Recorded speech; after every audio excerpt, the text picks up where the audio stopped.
this day in history in 1992, anger and frustration in Los Angeles exploded into days of deadly unrest. This came after a jury acquitted 4 white LAPD officers in the videotaped beating of black driver Rodney King. The not guilty verdicts landed on April 29th.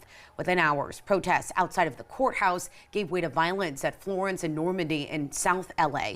That's where drivers were attacked and TV helicopters showed the brutal beating of truck driver Reginald Denny. Fires, looting, and assaults quickly spread across South and Central LA, overwhelming police officers. By the time thousands of National Guard troops and federal forces helped restore order in early May, before more than 60 people were dead. Some 2,000 people were hurt, and about $1 billion in damage had been done to that area. The riots forced a national reckoning about police brutality and racial inequity, leading to federal civil rights convictions for 2 of the officers, and it pushed the LAPD into years of court-ordered reform.